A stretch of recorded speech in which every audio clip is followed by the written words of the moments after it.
So I have BPD. It's a personality disorder, and it's a trauma-based one. So during childhood, I went through some most traumatic things that my brain broke. It didn't develop as it should do.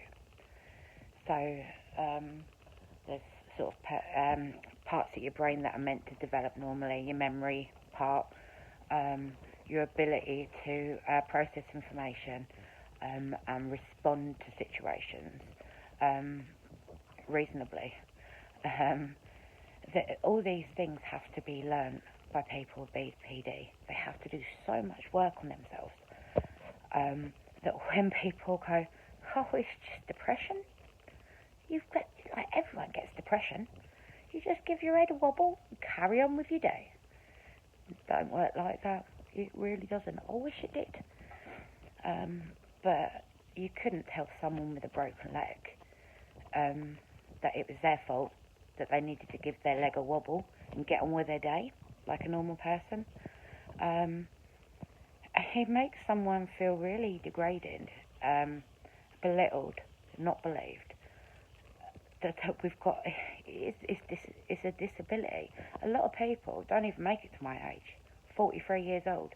Do you know what? I've been hospitalised once.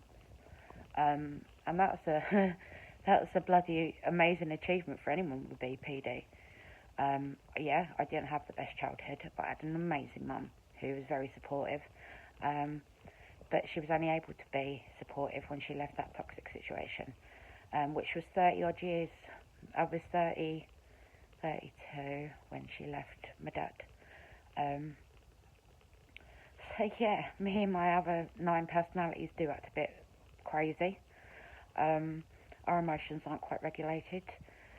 One day I can seem to be absolutely fine, nothing wrong with me, and that's when people don't get that when the next day I switch and something so small bothers me, they don't understand. But yeah, so basically BPD isn't bipolar, it isn't depression, it is an anxiety. You can have it as well as bipolar, depression and anxiety. Depression and anxiety are symptoms, but they're not like we get a different range of emotions in one day, exhausting. Whereas with bipolar, it would be a week of being depressed, and then you might pick yourself up for a week, and then you might have a week of anxiety. But it's still as bad. Don't get me wrong. People who suffer with their mental health, no matter how it is, but then they're made to feel that it's not normal. It's not usual for everyone, and people do get a bit of depression and they do get anxiety. But it's like if you've got a sore arm and someone pokes you, you go, oh, that's a bit sore. If you've got a broken arm and someone pokes you, that person's like, it can re-break it, they end up in hospital, crying in agony, and that's really what BPD is like.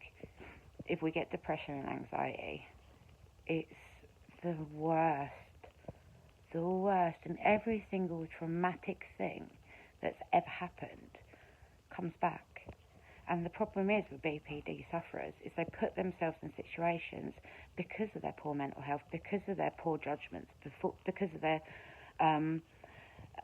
jump now and think later, and they don't mean to, that it causes more trauma throughout life. So I was bullied through school because I was bullied at home, so I allowed that to happen. And then I was bullied at work, and I was sexually assaulted. I had my drink spiked by a family friend. And then more recently I got attacked. The situation's resolved, but my head's just, how much more trauma can one person take? So when you say just give your head a wobble and why are you acting so weird and this isn't like you, and then you distance yourself, that person just feels validated and hating themselves even more. That they've always been told it's their fault, they're like how they are, and it just makes it even more real to them. So yeah, Storytime BPD. Woohoo! Amazing.